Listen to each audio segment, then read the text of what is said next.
गौरी पुत्र गणेश भगवान की जय। श्री लक्ष्मी नारायण भगवान की जय।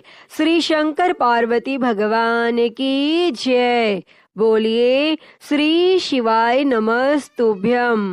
प्रिय भक्तजनों, आप सभी को वैशाख पूर्णिमा की हार्दिक शुभकामनाएं। पूर्णिमा का दिन भगवान श्री हरि नारायण और माता लक्ष्मी को समर्पित होता है। हमारे शास्त्रों में बताया गया है कि श्री सत्यनारायण व्रत कथा का पाठ करने से व्यक्ति को 1000 यज्ञ करने के बराबर पुण्य फल की प्राप्ति होती है। सत्यनारायण भगवान व्रत कथा में भगवान विष्णु के सत्य स्वरूप के बारे में बताया गया है।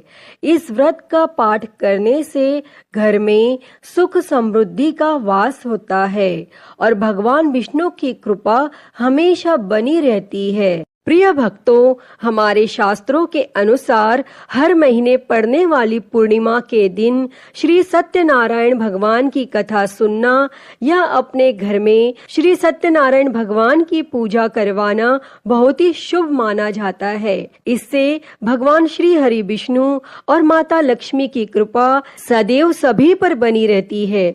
तो आज हम इस पूर्णिमा के अवसर पर श्री सत्यनारायण भगवान की संपूर्ण व्रत कथा सुनेंगे। तो आप सभी भक्तजन बड़ी ही श्रद्धा, ध्यान पूर्वक और प्रसन्न चित्त मन से भगवान श्री हरि विष्णु जी के कमल चरणों का ध्यान करते हुए इस कथा को सुनिए। तो सभी प्रेम से बोलिए श्री सत्यनारायण भगवान की जय। सर्व देवी देवता की जय। एक बार नैमिषारण्य में तपस्या करते हुए शौनकादिक ऋषियों ने सूत जी से पूछा कि जिसके करने से मनुष्य मनोवांछित फल प्राप्त कर सकता है, ऐसा व्रत या तप कौन सा है। तब सूत जी ने कहा कि एक बार श्री नारद जी ने भी श्री विष्णु भगवान से ऐसा ही प्रश्न किया था। तब श्री विष्णु भगवान ने उनके सामने जिस व्रत का वर्णन किया था वही मैं आपसे कहता हूँ। प्राचीन काल में काशीपुरी में एक अति निर्धन और दरिद्र ब्राह्मण रहता था। वह भूख प्यास से व्याकुल हो भटकता फिरता था। एक दिन उसकी दशा से व्यतीत होकर विष्णु भगवान ने बूढ़े ब्राह्मण के रूप में प्रकट होकर ब्राह्मण को सत्यनारायण व्रत का विस्तार पूर्वक विधान बतलाया और अंतर ध्यान हो गए। तब ब्राह्मण अपने मन में श्री सत्यनारायण व्रत को करने का निश्चय करके घर लौट आया और इसी चिंता में उसे रात भर नींद नहीं आई और सवेरा होते ही वह सत्यनारायण के व्रत का संकल्प करके भिक्षा मांगने के लिए चल दिया और उस दिन उसे थोड़े ही परिश्रम में बहुत अधिक धन धान्य भिक्षा में प्राप्त हुआ और सायंकाल घर पहुंचकर उसने बड़ी श्रद्धा के साथ श्री सत्यनारायण भगवान का विधि पूर्वक पूजन किया और भगवान सत्यदेव की कृपा से वह थोड़े ही दिनों में धनवान हो गया और वह जब तक जीवित रहा तब तक महीने के महीने श्री सत्यनारायण का व्रत और पूजन करता रहा। और वह ब्राह्मण देह छोड़ने के बाद वह विष्णु लोक को गया। तब सूत जी पुनः बोले कि एक दिन वह ब्राह्मण अपने बंधु बांधवों के साथ बैठे ध्यान मग्न हो श्री सत्यदेव की कथा सुन रहे थे। तभी भूख प्यास से व्याकुल एक लकड़हारा वहां जा पहुंचा और वह भी भूख प्यास भूलकर कथा सुनने बैठ गया और कथा की समाप्ति पर उसने प्रसाद ग्रहण किया और जल पिया। फिर उसने ब्राह्मण से इस कथा के बारे में पूछा तो उसने बताया कि यह सत्यनारायण जी का व्रत है जो मनोवांछित फल देने वाला है। पहले मैं बहुत दरिद्र था और इस व्रत के प्रभाव से ही मुझे यह सब वैभव प्राप्त हुआ है। तब यह सुनकर लकड़हारा बहुत प्रसन्न हुआ और मन ही मन श्री सत्यनारायण के व्रत और पूजन का निश्चय करता हुआ लकड़ी बेचने के लिए बाजार की ओर चल पड़ा। और उस दिन लकड़हारे को लकड़ियों का दुगना दाम मिला और उन्हीं पैसों से उसने केले, दूध, दही आदि पूजन की तमाम सामग्री खरीद ली और घर चला गया। और घर पहुंचकर उसने अपने कुटुंबियों और पड़ोसियों को बुलाकर विधि पूर्वक सत्यनारायण का पूजन किया और सत्यनारायण की कृपा से वह थोड़े ही दिनों में संपन्न हो गया। तब सूत जी ने फिर कहा कि प्राचीन काल में उल्का मुख नाम का एक राजा था। वह और उसकी रानी दोनों बड़े धर्मनिष्ठ थे।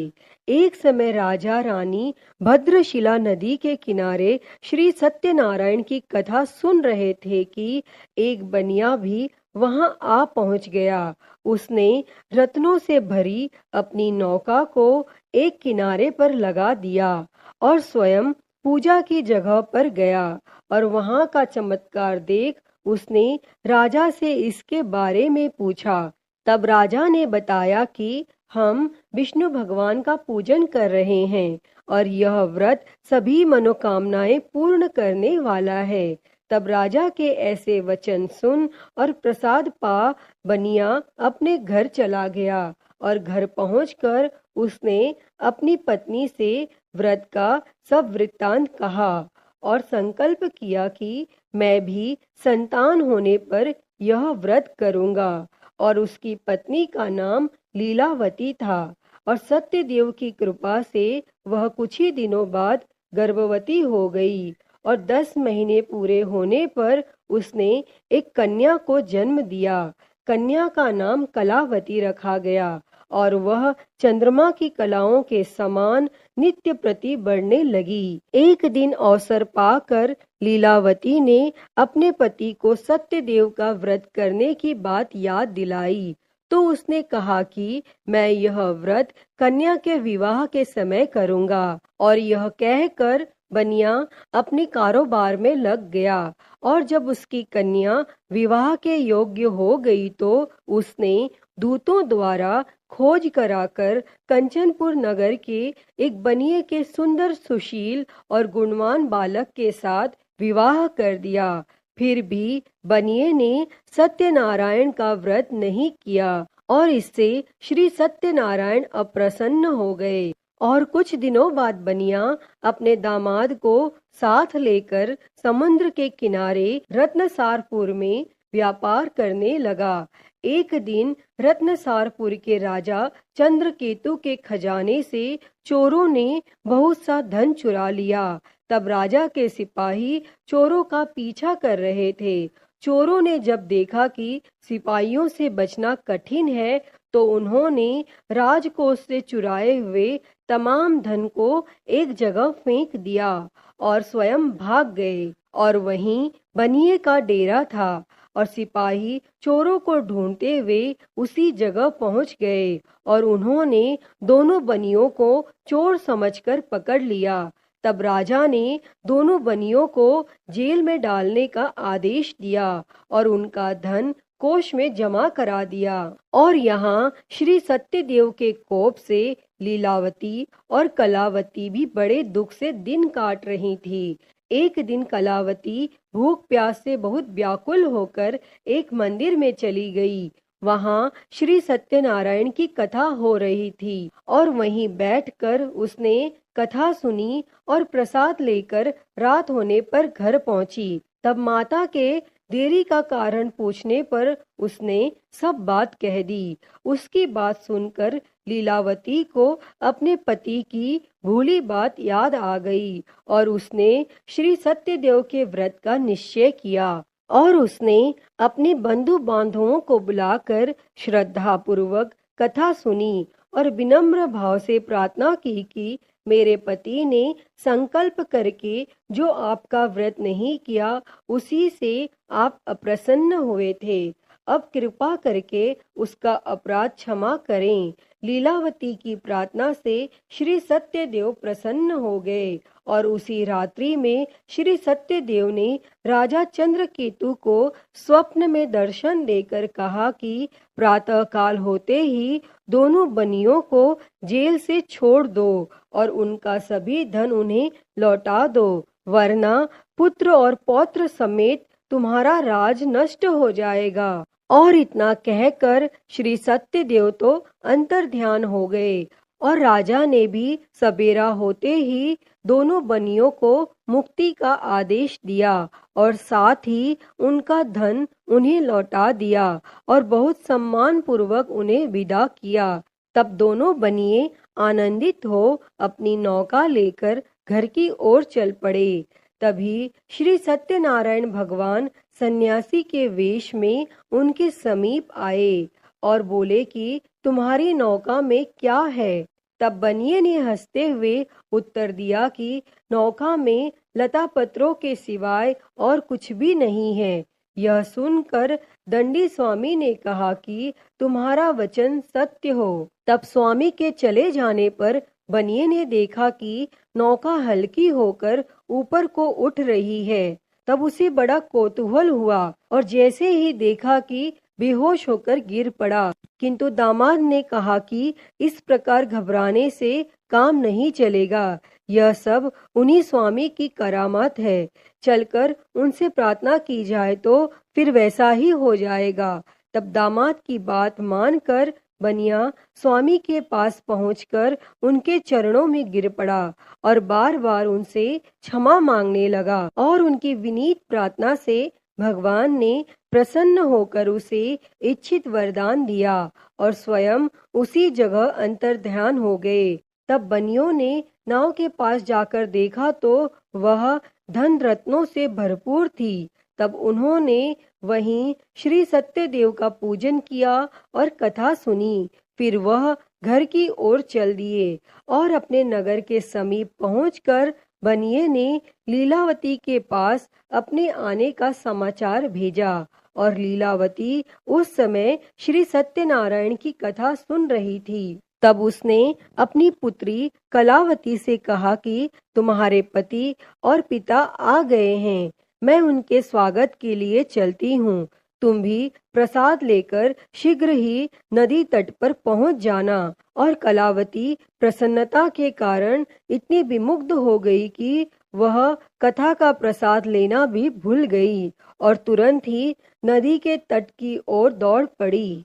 और वह ज्यों ही नदी के किनारे पहुंची त्यों ही उसके पति समेत नौका जल में डूब गई। और यह देख बनिया हाहाकार करके छाती पीटने लगा और लीलावती भी दामाद के शोक में विलाप करने लगी। और कलावती अपने पति की खड़ाऊ लेकर सती होने को तैयार हुई। तभी आकाशवाणी हुई कि हे वणिक, तेरी कन्या सत्यनारायण के प्रसाद का निरादर करके अपने पति से मिलने के लिए आतुर होकर दौड़ी आई है।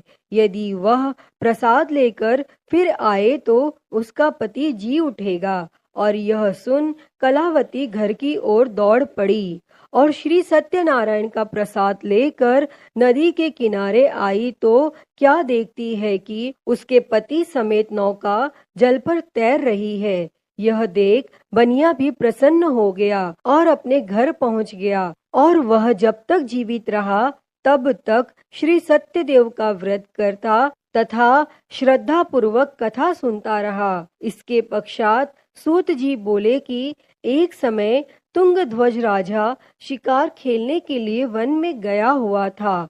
वहां उसने देखा कि एक बरगद के वृक्ष के नीचे बहुत से गोप ग्वाले इकट्ठे होकर श्री सत्यनारायण की कथा सुन रहे हैं। तब राजा ने न तो श्री सत्यनारायण को नमस्कार किया, न ही पूजन के पास गया।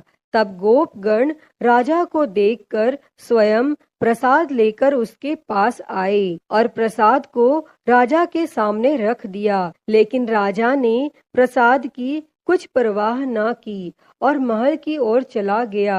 और राजद्वार पर पहुंचते ही राजा को मालूम हुआ कि उसके पुत्र पौत्र और धन संपत्ति सब नष्ट हो गए हैं। तब उसे वन की घटना स्मरण हो आई और उसने विचार किया कि श्री सत्यदेव के प्रसाद का निरादर करने के कारण ही मुझे यह दुख प्राप्त हुआ है। और यह सोचकर राजा पुनः वन में दौड़ा गया और सब गोप ग्वालों के साथ मिलकर श्रद्धा और भक्ति के साथ श्री सत्यदेव का पूजन करके प्रसाद ग्रहण किया। और इसके बाद वह घर लौट आया तो उसके मृत पुत्र पौत्रादि भी जी उठे और नष्ट हुई संपत्ति भी ज्यों के त्यों हो गई। तब से राजा जीवन भर समय समय पर श्री सत्यदेव का व्रत और पूजन करता रहा। हे श्री सत्यनारायण भगवान जी, इस कथा को कहते, सुनते और हुंकारा भरते पर सदैव अपनी कृपा बनाए रखना। तो बोलिए श्री सत्यनारायण भगवान जी की जय। तो प्रिय भक्तगणों, मैं उम्मीद करती हूँ कि आपको यह कथा पसंद आई होगी और अगर वीडियो अच्छी लगी हो तो इसे लाइक करें, ज्यादा से ज्यादा शेयर करें और कमेंट में सत्यनारायण भगवान की जय लिखना ना भूलें। और हरिहर भक्ति चैनल पर अगर आप नए हैं तो इस चैनल को सब्सक्राइब कर नोटिफिकेशन बेल को जरूर ऑन कर लें। हर हर महादेव। धन्यवाद।